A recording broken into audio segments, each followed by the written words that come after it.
Você acorda, abre os olhos e a primeira coisa que faz é checar o celular. Depois toma café, vai trabalhar, volta para casa, assiste alguma coisa, dorme. Amanhã recomeça. Você chama isso de rotina. Mas e se eu te dissesse que você chama isso do nome errado? Liberdade. Essa palavra soa bonita na boca, não é?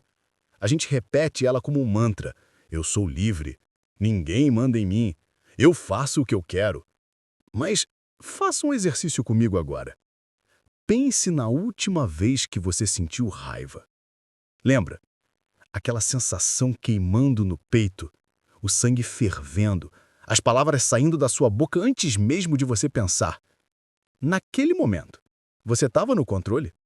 Ou algo dentro de você havia tomado a direção do volante? Pense agora naquele desejo que você não consegue largar. Pode ser comida, pode ser uma pessoa, pode ser reconhecimento, dinheiro, prazer. Seja lá o que for, quantas vezes você já prometeu para si mesmo que ia parar? E quantas vezes você voltou como um cachorro faminto ao mesmo pote vazio? A verdade nua e crua é esta. Nós não somos livres. Somos marionetes que acreditam estar cortando os próprios fios. Existe uma força invisível operando nos bastidores da sua vida. Ela escolhe suas reações. Ela dita seus desejos. Ela sussurra no seu ouvido que você está certo e o mundo está errado. Ela constrói muralhas ao redor do seu coração e chama isso de proteção. Ela veste máscaras diferentes para cada situação e chama isso de personalidade. Essa força tem um nome antigo, um nome que as tradições esotéricas repetem há milênios, mas que nós, modernos e iluminados, aprendemos a ignorar. Ego. Mas não é o ego como a psicologia moderna descreve, aquele mediador razoável entre id e superego, não. Estamos falando de algo muito mais sinistro, algo que devora a sua paz minuto a minuto, algo que transforma sua mente num campo de batalha e depois te convence de que você é o general. O ego é o carcereiro, e a piada cruel é que você não percebe que está na prisão porque as grades são feitas da sua própria identidade. Você é a cela, você é as correntes. E sabe o que é pior? O ego não usa força bruta. Ele é inteligente, sutil. Ele não te prende com violência. Ele te prende com promessas. Se você conseguir isso, aí sim você será feliz. Se você provar que está certo, aí sim você terá paz. Se você conquistar aquilo, aí sim você estará completo. Mas a felicidade nunca chega. A paz nunca se instala e você nunca se sente completo. Por quê? Porque o ego não quer que você seja livre. Ele se alimenta da sua insatisfação, ele cresce na sua angústia, ele prospera no seu sofrimento. E a cada vez que você busca a felicidade fora de si mesmo, você está alimentando o monstro que vive dentro. Agora, se você acha que isso já é perturbador, preciso te contar algo ainda mais assustador. O ego não é uma coisa só. Ele não é um inimigo único que você pode enfrentar de frente e derrotar, não. Não. Ele tem 3 cabeças, 3 formas, 3 disfarces perfeitos. E cada uma dessas cabeças guarda um portal. Um portal que você precisa atravessar se quiser de fato ser livre. Mas aqui está o prenúncio sombrio que poucos têm coragem de encarar. Para atravessar esses portais, você vai precisar sacrificar algo. Não um sacrifício simbólico, não uma promessa vaga. Um sacrifício real, doloroso, definitivo. E a primeira cabeça desse monstro de 3 faces, essa você conhece muito bem. Ela te visita todos os dias. Ela sussurra no seu ouvido agora mesmo enquanto você escuta isso. Ela tem o nome mais sedutor de todos. Tiranos não aparecem de repente. Eles não invadem sua vida com estandartes e trombetas. Não. Tiranos inteligentes conquistam você aos poucos, tão devagar que quando você percebe, já é tarde demais. E o ego? O ego é o tirano mais paciente que você vai conhecer. Ele esperou anos para construir o trono dele dentro de você. Começou quando você era criança e alguém disse não, e você sentiu aquela primeira fagulha de revolta. Cresceu quando você foi rejeitado e jurou nunca mais deixar ninguém te machucar. Fortificou-se quando você descobriu que defender suas ideias com unhas e dentes te fazia sentir importante. E agora, hoje, neste exato momento, ele governa você com um punho de ferro. Só que você chama esse governo de personalidade. Você chama de identidade. Você até defende o tirano, achando que está defendendo a si mesmo. Mas aqui está a revelação que vai te deixar inquieto. O ego não governa sozinho. Ele não é um ditador solitário. Ele é uma trindade sombria. 3 ministros, 3 pilares de sustentação. 3 armas que ele usa para manter você exatamente onde ele quer. Pense numa mesa de 3 pernas. Tire uma, ela balança mais, não cai. Tire 2, ela tomba. O ego sabe disso. Por isso ele distribuiu seu poder em 3 formas. 3 disfarces tão perfeitos que você acredita que eles são você. A primeira arma, a mais óbvia, a que todo mundo vê, mas ninguém realmente entende, é o desejo. Ah, mas desejo é natural, você pensa. É humano querer coisas. É, mas responda com honestidade. Quando foi a última vez que você quis algo e depois de conseguir, ficou satisfeito? Completamente satisfeito. Para sempre. Nunca, né? Porque o desejo não é sobre conseguir, é sobre querer. É um buraco sem fundo. Você joga coisas lá dentro, objetos, pessoas, experiências, conquistas, e ele nunca enche. Nunca. Fica sempre faltando um pouquinho. O ego usa isso. Ele mantém você correndo numa esteira infinita. Só mais um pouquinho, só mais isso, só mais aquilo. E você corre. Corre até o corpo gritar, corre até a mente colapsar, corre até olhar no espelho e não reconhecer mais quem está te encarando de volta. Mas o desejo, por mais cruel que seja, é apenas o guardião externo do castelo. Ele protege os portões, impede que você entre mais fundo. Porque se você atravessar o desejo, se você conseguir vencer essa primeira barreira, você vai encontrar algo muito mais perigoso esperando por você. A segunda arma do ego é silenciosa. Ela não grita como o desejo. Ela não queima como a paixão. Ela é fria, calculista, mortal. É a arma que acadêmicos empunham, que filósofos usam como escudo, que pessoas iluminadas carregam sem perceber que estão tão acorrentadas quanto qualquer viciado numa droga qualquer. Essa arma tem um nome que soa inofensivo. Opinião. Ué, mas ter opinião não é bom? Você pergunta. Ter opinião? Talvez. Mas ser sua opinião? Aí é outra história. Quantas amizades você já perdeu porque não conseguiu simplesmente deixar o outro estar errado? Quantas discussões você já entrou onde no fundo você já sabia que não ia mudar de ideia, mas precisava provar seu ponto? A opinião é o ego vestido de intelectual. Ele se senta na poltrona da razão e te convence de que você está defendendo a verdade. Mas você não está. Você está defendendo ele, o tirano. Porque toda vez que você diz "eu estou certo", o que você realmente está dizendo é "eu existo". E a minha existência depende de estar certo. É por isso que ateus e religiosos brigam com a mesma ferocidade. Não é sobre Deus, é sobre ego. É sobre quem está certo. E estar certo, meu amigo, é cocaína pura pro ego. Então agora você já conhece as 2 das 3 armas. Desejo e opinião. A espada e o escudo. O fogo e o gelo. Mas espera, porque se você acha que o ego coloca suas cartas mais poderosas na mesa logo de cara, você não entendeu como tiranos funcionam. Existe uma terceira arma, a mais escondida, a mais protegida. A que ninguém quer olhar de frente porque olhar para ela é como olhar para o sol, cega.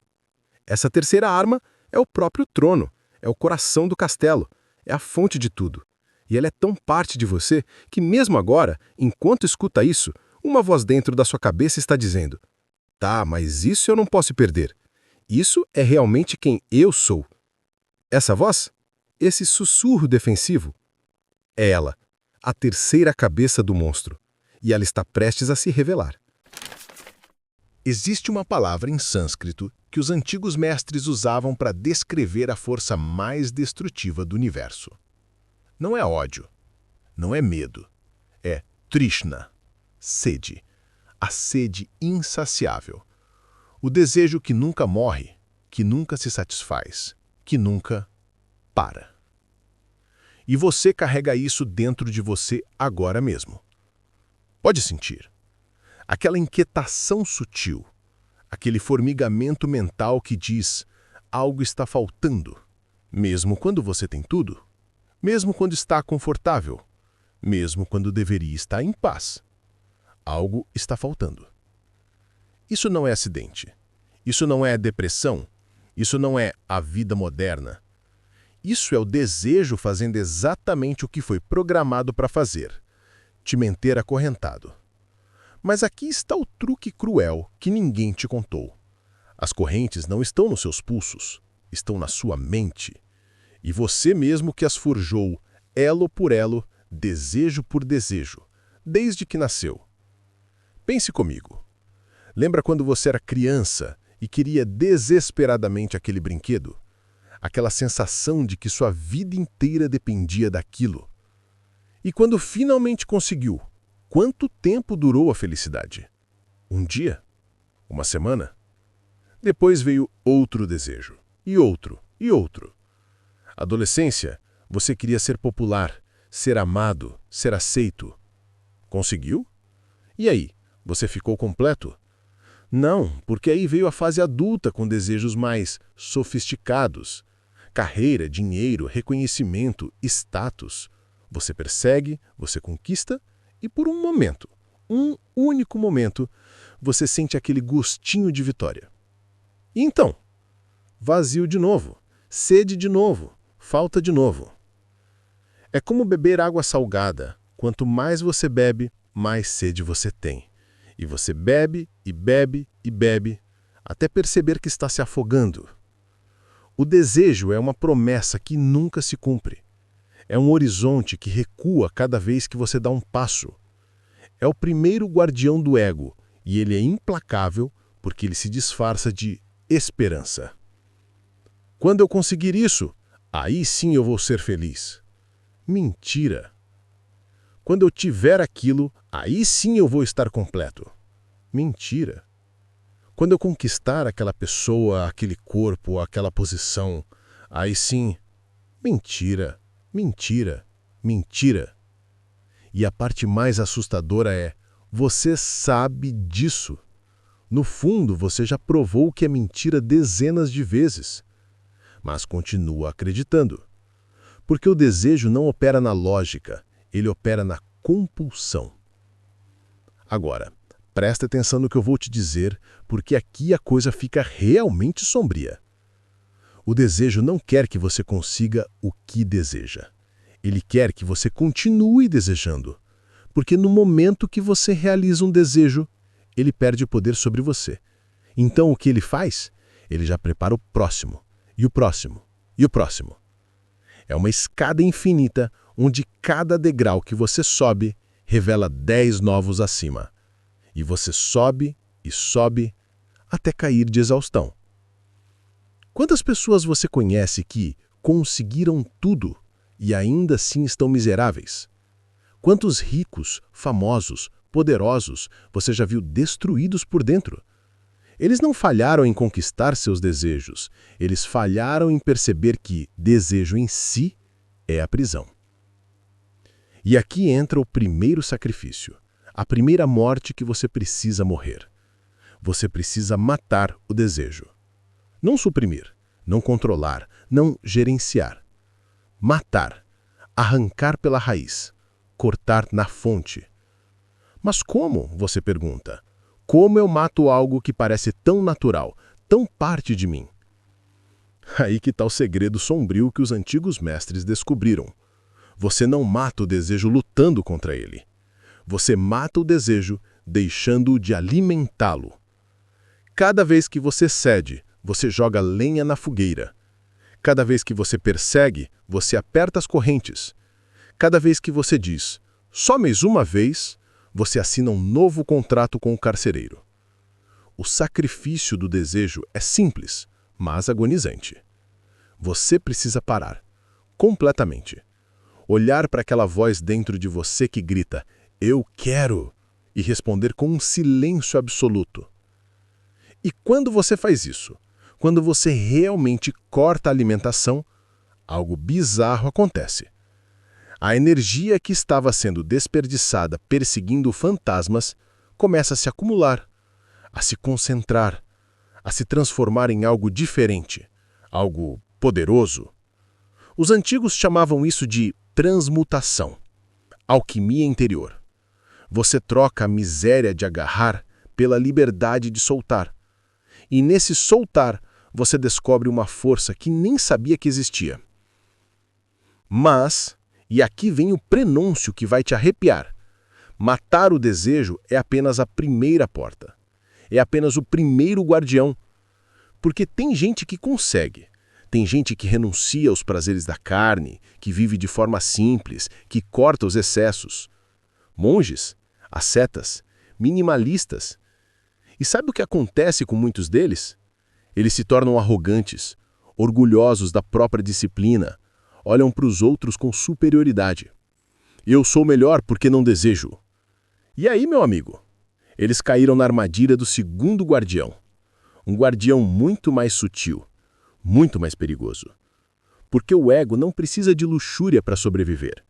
Ele pode viver muito bem vestido de pureza. Ele pode usar renúncia como máscara. Ele pode transformar disciplina em vaidade. E a segunda cabeça do monstro, ela não se alimenta de desejos carnais. Ela se alimenta de algo muito mais refinado. Algo que até pessoas espirituais carregam sem perceber. Ela se alimenta de certeza. Você já reparou como as discussões mais violentas não são sobre fatos, mas sobre crenças? Dois homens podem concordar que o céu é azul, mas diga para um deles que Deus existe e para o outro que não existe e você verá algo fascinante. Os olhos mudam, a respiração acelera, os punhos cerram, a voz endurece. Por quê? O que está em jogo ali? A resposta é perturbadora. A identidade deles. Porque opinião não é só um pensamento que você tem. Opinião é uma âncora. É o que te dá a sensação de solidez num mundo líquido. É o que te faz sentir que você é alguém, e não apenas uma consciência flutuante sem forma. Eu sou alguém que acredita nisso. Eu sou alguém que pensa assim. Eu sou alguém que defende aquilo. E tira isso. E o que sobra? Você tem medo da resposta. Eu sei. Todo mundo tem.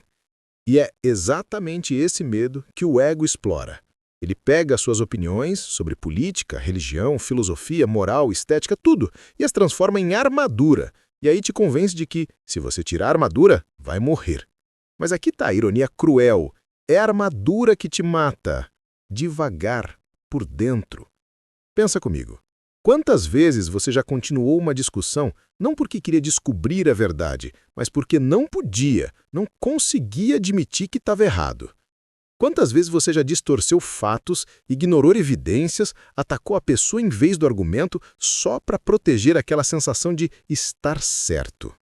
E depois, quando finalmente ganhou a discussão, quando calou o outro, quando provou seu ponto, quando saiu vitorioso, o que você sentiu? Satisfação? Por uns 5 minutos, talvez. Mas depois veio aquela sensação estranha, não é? Aquele gosto amargo, aquela solidão. Porque no fundo mesmo, você sabe que não ganhou nada. Você só alimentou o monstro. A opinião é o ego vestido de intelectual. É o desejo disfarçado de razão. E é infinitamente mais perigoso porque parece nobre. Parece que você está defendendo a verdade, a justiça, o bem. Mas não está. Você está defendendo você, a ilusão de você, a sombra projetada que você chama de eu. E aqui está o segredo sombrio que os mestres esotéricos descobriram. O apego à opinião é tão egoísta e destrutivo quanto o apego ao prazer carnal. Pode até ser pior, porque é mais sutil, mais aceitável, mais fácil de justificar. O viciado em drogas sabe que tem um problema, mas o viciado em estar certo, esse se acha iluminado. Olha os fanáticos religiosos, olha os militantes ideológicos, olha os gurus espirituais que falam de amor universal enquanto condenam qualquer um que discorde deles. Eles mataram o desejo? Talvez. Vivem simples? Pode ser. Mas olha os olhos deles quando você questiona suas crenças. Olha a rigidez, a defensividade, a raiva. O ego não morreu. Ele só trocou de roupa. Antes ele dizia, eu quero prazer. Agora ele diz, eu possuo a verdade. Antes ele perseguia objetos. Agora ele persegue validação intelectual. Antes ele se alimentava de dopamina. Agora ele se alimenta de superioridade. É o mesmo tirano, só que agora ele carrega livros em vez de correntes. E te convence de que as correntes são os outros, os ignorantes, os cegos, os que não entendem. A segunda porta, o segundo sacrifício, é brutalmente simples e brutalmente difícil. Você precisa soltar suas opiniões, todas elas, especialmente aquelas que você mais defende, especialmente aquelas que definem quem você acha que é. Mas como eu vou viver sem opiniões? Como eu vou tomar decisões? Como eu vou saber o que é certo? Aí é que tá. Você não vai saber. Você vai perceber. Existe um abismo abissal entre conhecimento vivo e opinião fossilizada, entre sabedoria fluida e dogma rígido, entre verdade experimentada e crença herdada. A verdade não precisa ser defendida, ela simplesmente é. Como o sol não precisa convencer ninguém de que brilha. Mas a opinião? A opinião precisa ser defendida, porque no momento que você para de defendê-la, ela se dissolve. E aí você descobre algo terrorizante. Ela nunca foi real. Era apenas um pensamento repetido tantas vezes que virou identidade. O sacrifício da opinião é deixar morrer a necessidade de estar certo. É olhar para a pessoa que pensa completamente diferente de você e não sentir aquela urgência de convertê-la, corrigi-la, iluminá-la. É perceber que sua verdade pode ser apenas sua perspectiva. E que perspectiva não é a verdade absoluta. É apenas um ângulo, um ponto de vista, temporário, limitado, humano. Quando você solta isso, quando você realmente solta, algo extraordinário acontece. Sua mente se simplifica. O barulho interno diminui. Aquela guerra constante entre minha verdade versus verdade deles cessa. E no silêncio que sobra, você começa a perceber coisas que a opinião escondia. Você começa a ver, em vez de apenas projetar. Você começa a ouvir, em vez de apenas esperar sua vez de falar. Você começa a entender, em vez de apenas julgar. Mas, e respira fundo aqui porque isso vai doer. Matar o desejo e matar a opinião ainda não é suficiente. Porque tem gente que consegue. Tem gente que renuncia ao prazer e renuncia à arrogância intelectual. Que vive simples e humilde, que não quer nada e não defende nada. E sabe o que acontece? Eles ainda sofrem, ainda se sentem vazios, ainda procuram algo. Por quê? Porque falta a terceira porta, a última, a mais escondida, a que ninguém quer atravessar, porque atravessá-la significa morrer. Não metaforicamente, não simbolicamente. Realmente morrer. E a pergunta que vai decidir se você continua nessa jornada ou desiste agora é: você está disposto a deixar de existir? Existe um momento na jornada de todo buscador espiritual onde ele para, olha para trás e pensa: eu fiz tudo certo. Ele renunciou aos prazeres, disciplinou o corpo, domou os desejos. Não é mais escravo da carne. Ele soltou suas opiniões, parou de brigar, parou de precisar estar certo. Não é mais prisioneiro do intelecto. Ele deveria estar livre, certo? Mas não está. E sabe o que é pior? Ele não consegue entender por quê. Eu fiz tudo o que os livros mandaram. Eu segui todos os passos. Eu sacrifiquei tanto. E aí vem aquela sensação que congela o sangue. Eu fiz. Eu sacrifiquei. Eu renunciei. Eu. E de repente, num lampeio de horror, ele percebe. O ego não morreu. Ele só ficou mais quieto, mais sutil, mais espiritual. Porque o ego tem um último truque na manga. O mais engenhoso de todos. O mais invisível. O mais letal. Ele se esconde na própria renúncia. Ele se disfarça de humildade enquanto sussurra: olha como você é humilde. Ele se veste de desapego enquanto murmura: Olha como você não se apega a nada. Ele finge ser espiritualidade enquanto canta. Olha como você é espiritual. E você, cego pela própria luz, não percebe que quem está falando ainda é ele. O terceiro sacrifício não é sobre desistir de coisas, não é sobre mudar comportamentos, não é sobre melhorar, evoluir, crescer. É sobre deixar de ser. Deixar de ser você. E não o você superficial, não a máscara social, não o personagem que você representa para o mundo. Estou falando do você mais profundo, aquele que você protege com unhas e dentes, aquele que você tem certeza que é real. Eu sou alguém que sofreu. Eu sou alguém que superou. Eu sou alguém que especial. Eu sou alguém comum. Eu sou bom, eu sou falho. Eu sou forte, eu sou fraco. Todas essas frases começam com 2 letras. E-U. Enquanto existir um eu ali, qualquer eu, mesmo um eu espiritual, existe uma prisão. Os mestres antigos sabiam disso. Por isso eles usavam palavras assustadoras. Aniquilação, morte do ego, crucificação do self. Não eram metáforas poéticas, era um aviso. Se você quer a verdade, você precisa desaparecer. Mas a mente resiste. Deus, como ela resiste! Espera, se eu deixar de ser eu, quem vai ficar? O que vai sobrar? Isso não é suicídio espiritual? E aí que está o paradoxo cruel que quebra a maioria das pessoas. Você não pode entender isso intelectualmente. Você não pode planejar isso estrategicamente. Você não pode conquistar isso com esforço. Porque qualquer coisa que você faça, qualquer ação que você tome, qualquer esforço que você empreenda, é ainda você agindo. É o ego disfarçado de libertador. É a prisão tentando escapar de si mesma. É a sombra tentando fugir da luz. É o sonho tentando acordar sem o sonhador morrer. Impossível. Então, o que fazer? Aqui está o segredo que vai soar como traição. Você não faz nada. Você se rende. Completamente. Totalmente. Sem negociação.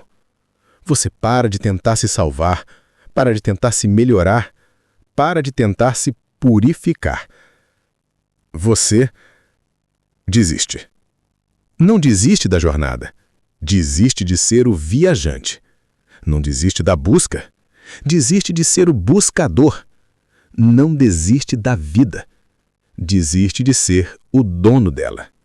E isso é aterrorizante, porque significa soltar o último fio de controle. Significa cair no abismo onde não existe rede de segurança. Significa morrer ainda respirando. O self é composto por 10 venenos, dizem os textos antigos. Luxúria, ódio, ganância, vaidade, orgulho, egoísmo, inveja, preguiça, apego e ilusão. Mas todos eles, todos, são apenas sintomas. A doença raiz é uma só. A crença de que você existe como uma coisa separada, como uma entidade independente, como um eu sólido, permanente, real. E enquanto essa crença existir, não importa quantos desejos você mate ou quantas opiniões você solte, o tirano continua no trono. Porque ele é o trono. O terceiro sacrifício acontece no silêncio mais absoluto, na solidão mais completa, num lugar dentro de você, onde nem luz nem sombra alcançam. É ali, naquele deserto interior, que acontece a guerra final. Self versus verdade. Ilusão versus realidade. Ego versus o que vem depois do ego. E você não pode pedir ajuda. Não pode terceirizar isso. Não pode encontrar um guru para fazer por você. É você, sozinho, cara a cara com a mentira que você sempre chamou de eu mesmo. E a escolha é simples, mas devastadora. Ou você mata o self, ou o self mata tudo o que poderia ser verdadeiro em você. Não existe meio termo. Não existe negociação. Não existe só um pouquinho de ego. É vida ou morte. Dele ou sua. E aqui está o prenúncio final, a última verdade antes da queda. Se você escolher matar o selfie, se você realmente atravessar essa terceira porta, você vai descobrir algo que ninguém pode te explicar antecipadamente. Algo que desafia toda a lógica, toda a razão, todo o medo. Porque do outro lado da morte do ego, do outro lado da aniquilação total do selfie, do outro lado do desaparecimento completo de tudo o que você pensava ser, tem algo esperando. Algo que sempre esteve lá. Algo imortal. Algo indestrutível. Algo que não é você, mas que é mais real do que você jamais foi. E quando isso desperta, quando finalmente isso abre os olhos, tudo muda. Silêncio. Não o silêncio da ausência, não o vazio da perda, mas o silêncio cheio, o silêncio que pulsa, o silêncio que respira. Quando o selfie finalmente morre, quando você deixa cair a última máscara, solta a última identidade, apaga a última vela que iluminava o eu, algo extraordinário acontece. Você não desaparece, você aparece. Pela primeira vez. Porque tudo o que você chamava de você era apenas ruído, estática, interferência. Era como tentar ouvir uma sinfonia com 1000 rádios desintonizados gritando ao mesmo tempo. E quando você desliga todos os rádios, a música sempre esteve lá, tocando, perfeita, eterna. Isso é a liberdade espiritual. Não é algo que você conquista, é algo que é revelado quando você para de esconder. Pensa comigo. O que você realmente perdeu? Você perdeu o desejo? Não. Você perdeu a escravidão ao desejo. Você ainda pode querer algo, mas não é mais possuído por isso. Você segura as coisas com mão aberta, não com punho fechado. Você perdeu suas opiniões? Não. Você perdeu a prisão das opiniões. Você ainda pode pensar, discordar, escolher, mas não precisa mais converter o mundo à sua verdade. Você sabe que verdade não precisa de advogados. Você perdeu seu selfie? Sim. E isso foi a melhor coisa que já aconteceu com você. Porque o que sobrou quando o selfie morreu não foi o nada, foi o tudo. Você não é mais uma gota se achando separada do oceano. Você é o oceano inteiro se manifestando como gota. E isso muda absolutamente tudo. Aquele sofrimento que parecia tão real, você percebe que era apenas a sombra do ego projetada na parede. Sem ego, sem sombra. Simples assim. Aquela angústia existencial era apenas a mente tentando encontrar sentido num eu que nunca existiu de verdade. Sem eu falso, sem crise. Aquela solidão cortante era apenas a ilusão de separação. Quando você percebe que nunca esteve separado, que não pode estar separado, porque tudo é uma única teia de existência, solidão vira impossibilidade. O homem livre não é aquele que conseguiu tudo, é aquele que não precisa de nada para ser completo. O homem livre não é aquele que venceu todos os inimigos, é aquele que percebeu que nunca houve inimigos, apenas reflexos do próprio medo. O homem livre não é aquele que chegou a algum lugar, é aquele que percebeu que nunca saiu de casa. E aqui está a reviravolta final, o plot twist que ninguém vê vindo. Você sempre foi livre. Sempre. A prisão era imaginária. As correntes eram ilusórias. O carcereiro era você mesmo brincando de guarda e prisioneiro, ao mesmo tempo. Mas você precisava fazer a jornada. Precisava atravessar as 3 portas. Precisava fazer os 3 sacrifícios. Não porque a liberdade estava do outro lado, mas porque somente atravessando as portas você perceberia que elas nunca estiveram trancadas. Os mestres antigos sabiam disso, por isso eles sorriam quando alguém perguntava: como eu atinjo a iluminação? Porque a pergunta já contém a prisão. O eu que quer atingir algo. Iluminação não é atingida, é reconhecida. Como acordar de um pesadelo e perceber que você sempre esteve na cama, seguro, inteiro. Agora, você que chegou até aqui, que caminhou comigo por essa jornada sombria através do ego e seus disfarces, deixa eu te fazer uma pergunta. Uma pergunta que só você pode responder. Uma pergunta que vai ecoar dentro de você por dias, semanas, talvez anos. Neste exato momento, enquanto você escuta isso, quem está escutando? Não o nome, não a história, não o personagem. Quem? Essa presença silenciosa que testemunha seus pensamentos, mas não é os pensamentos. Que sente suas emoções, mas não é as emoções. Que observa sua vida, mas não é possuída pela vida. Isso que está aí, consciente, acordado, presente, isso nunca nasceu, nunca morreu, nunca sofreu, nunca foi aprisionado. Isso é você, o você real, o você que sempre foi livre. E o ego, o desejo, a opinião, o self, eram apenas nuvens passando na frente do sol. E você se identificou tanto com as nuvens que esqueceu que era o próprio sol. Então, aqui está a verdade final, a revelação última, o segredo que fecha o círculo. O triunfo sobre o ego não acontece quando você derrota o ego. Acontece quando você percebe que nunca houve ego para derrotar. Houve apenas a consciência brincando de esquecer a si mesma. E agora? Agora que você lembra, você é livre, sempre foi, sempre será. E essa liberdade não depende de circunstâncias, não depende de conquistas, não depende de aprovação. Ela simplesmente é. Como o céu não depende das nuvens para existir. Como o oceano não depende das ondas para ser profundo. Como o sol não pede licença para brilhar. Você conquistou o ego? Não. Você viu através dele.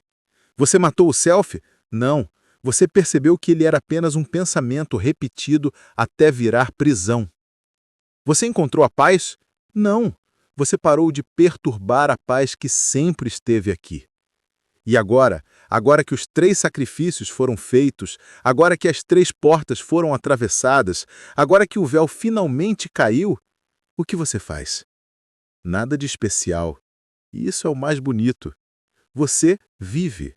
Simplesmente vive.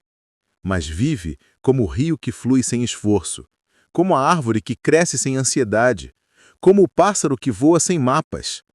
Você age sem agenda, ama sem apego, cria sem ego, serve sem esperar reconhecimento. Você se torna uma força da natureza disfarçada de pessoa. Um princípio universal vestindo carne humana. E as pessoas vão olhar para você e perguntar: o que você tem de diferente? E você vai sorrir. Porque não tem como explicar. Como você explica o sabor do mel para quem nunca provou? Como você descreve o azul para o cego de nascença? Como você fala de liberdade para quem ainda se acha prisioneiro? Você não explica. Você simplesmente é. E sua existência se torna o convite, porque a liberdade não é encenada, é contagiosa. O reino da paz que os sábios antigos falavam não é um lugar, é um estado onde não existe mais conflito interior, onde não existe mais guerra entre o que você é e o que você acha que deveria ser. É o fim da briga, o fim da busca, o fim do esforço tortuoso de se tornar algo. Porque você finalmente percebeu, você já é. Então, aqui estamos, no final da jornada. Ou seria no começo?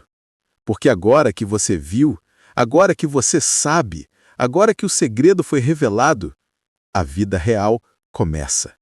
Não a vida do ego, sempre correndo, sempre lutando, sempre provando, mas a vida da essência, quieta, poderosa, inevitável. A pergunta que fica ecoando não é mais como eu me liberto.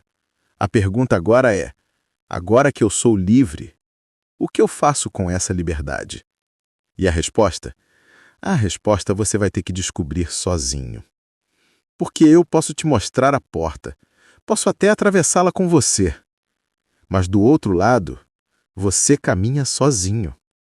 Não no sentido de abandonado, sozinho no sentido de inteiro, completo, livre, finalmente livre.